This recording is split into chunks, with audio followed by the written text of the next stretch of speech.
If you were to throw a party, who would you invite?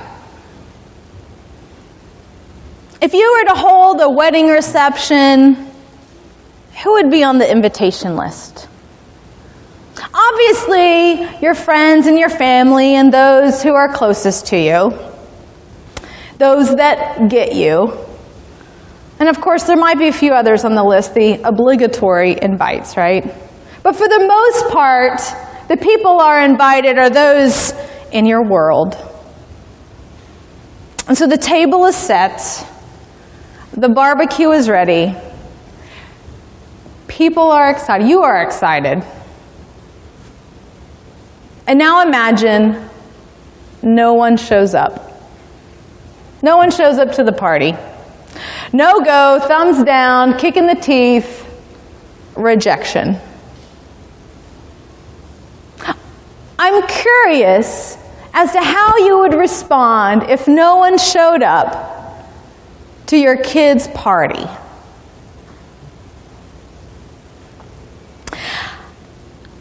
I would like to say that this is the gist of the parable, that's it. But the truth is, this parable, this story is so much more absurd than that. The king holds a wedding feast for his son. People are invited, but no one shows up. Thinking that maybe the invitation got stuck in the mail, the king sends his people to make sure that they know. And they're like, yeah, we got it, but we're not interested. Others are like, yeah, we got it, and now I'm going to destroy you. And enraged by the actions, the king unleashes his army, and the murderers are murdered, and the city is destroyed. This is a really weird parable. But stranger still is that after all of that, the party goes on. Invitations go out again to all those on the main streets of the destroyed town. And while the king's army is inviting whomever and pillaging others, and the town is up in flames, I imagine like little sternos are keeping the food hot until all the guests arrive.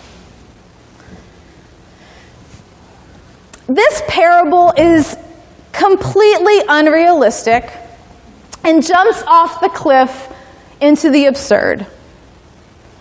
However, if we were living toward the end of the first century, we would immediately understand the application of this parable. It is placed during the very last week of Jesus' life. The son, the bridegroom, will soon be rejected and killed. The scribes and Pharisees, those initially chosen, disregard the invitation into the kingdom. And there are parts of this parable that are so over the top and wildly inappropriate, like the time my mom showed the horror movie Carrie for my 9th birthday party sleepover. True story. That's how wildly inappropriate this story is. Okay, no doubt that this overreaction in our story is a recalling of the destruction of Jerusalem by the Roman armies in 70 AD.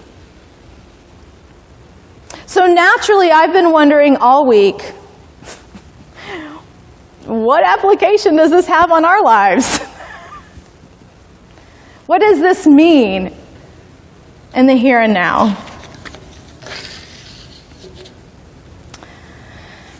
So as many of you might know, last week I was gone. I was back in Raleigh, completing my final responsibilities with an organization I served called A Place at the Table. And if you haven't heard me talk about A Place at the Table, it is a pay-what-you-can restaurant that is now officially opening in downtown Raleigh that will provide healthy meals to everyone, regardless of means. And I'm happy to say that we raised $33,000 last weekend, as well as received a $100,000 grant. It's a good week. Yeah, it was pretty awesome. Anyway, so I am passionate about this organization and the concept of building bridges and making sure that those who are food insecure have something to eat and always feel welcome.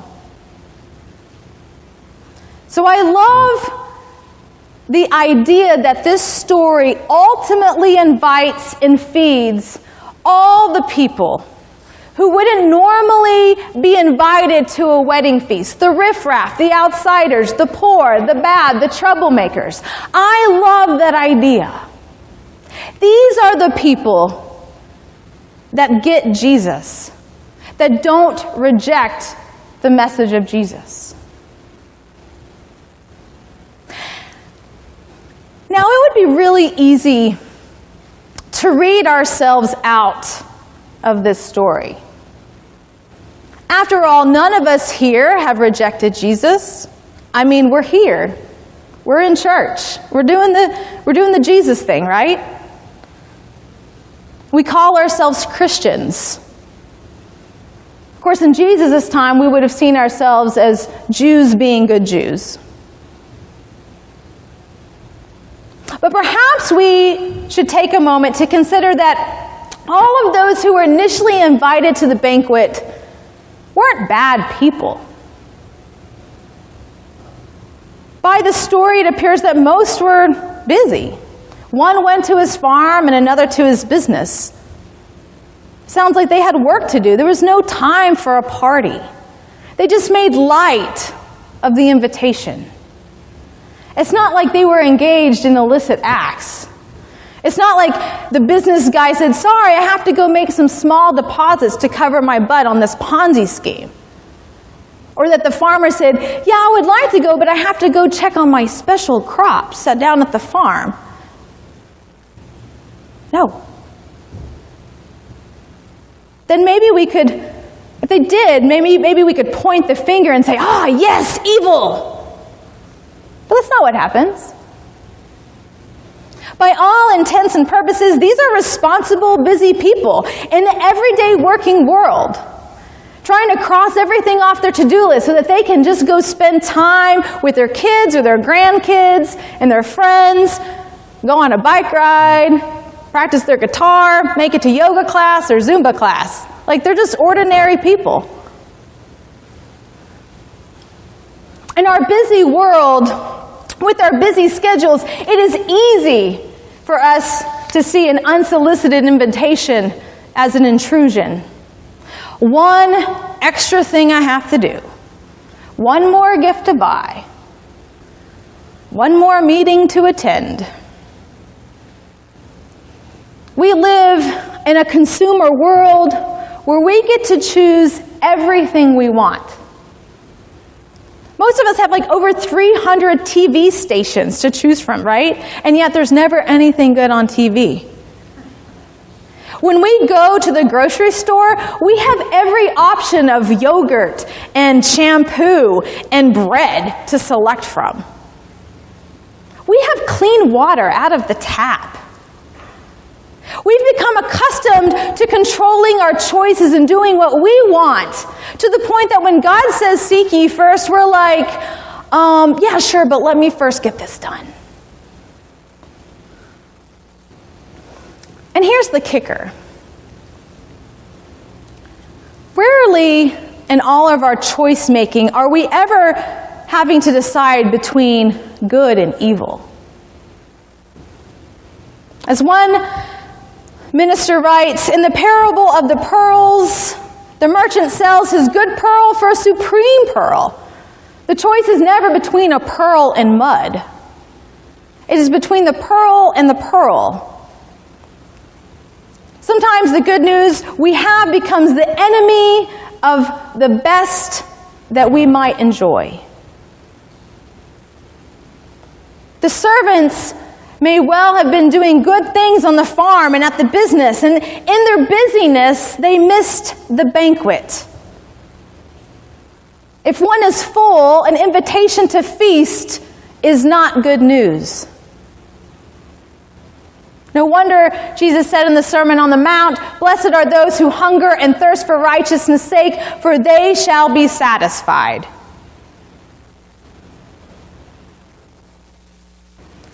sin cannot be understood purely in terms of wrongdoing.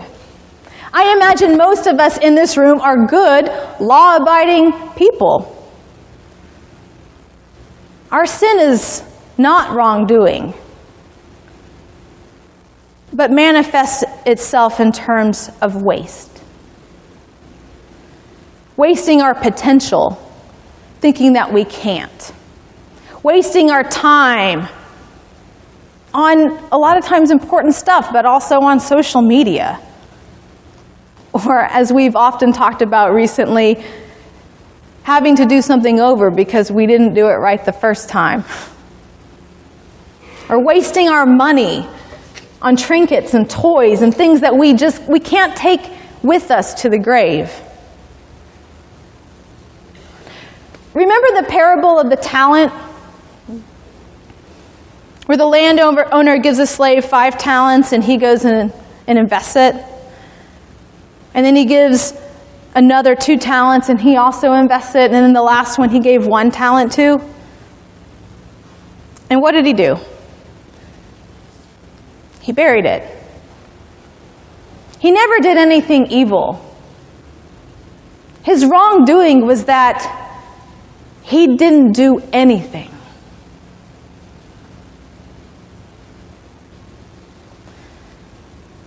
In honor of the folk festival happening in our city, this week I've been reminded of a song by folk singer David Wilcox. And in one of his songs he says, "I was dead with deciding, afraid to choose. I was mourning the loss of the choices I'd lose, but there's no choice at all if I don't make my move." There's a postscript in our parable that is perplexing, to say the least. The king arrives at the banquet, he greets his guests, and notices that one of them is not wearing a wedding robe. And when asked, the guy's speechless. So the king has him forcibly removed and thrown out into the streets of darkness. And we're not told why this man did not observe the dress code. Was he a latecomer? Did he not have time to change his clothes? Why would a king be gracious enough to invite him and then so rudely, get rid of him? The dramatic turn in the parable has little to do with the dress code. Some have made light of the invitation by staying away. But this guy is making light of the invitation after he has come. God's invitation always comes to us as we are, but we shouldn't be so presumptuous as to think that that's the end of it. Along this journey of life, none of us arrive. I would be hard-pressed to hear anyone in this space tell me that they have life all figured out. You may very well be wiser than you were 20 years ago, but I don't think any of us are so presumptuous that we have our personal and spiritual lives all figured out and we think that we're done. We might identify as Christians, but the choice we are choosing is to walk in the way of Jesus. And by that choice, it means we are always growing and changing and moving. Life is precious. It gets exponentially faster, and we don't have a minute to waste. Jesus lived to bring life, and life abundantly. Not an insurance policy for the afterlife. We have one opportunity to feast in this life. So we have an obligation to be good stewards of it. We are in a season of active stewardship, I guess I'd call it. I would say we are always in a season of stewardship in the church. But today is Consecration Sunday. And while we can most certainly look at today simply as the day that the Finance and Stewardship Committee tells us, hey, we need your financial pledges so that we can work out our budget, today also has the capacity to be so much more. This is the day that we pause and reflect and celebrate who we are and where God is calling us to be, and what God is calling us to do. This is the day that we actively say yes to the banquet of being part of creating the kingdom of heaven, God's beloved community here on earth.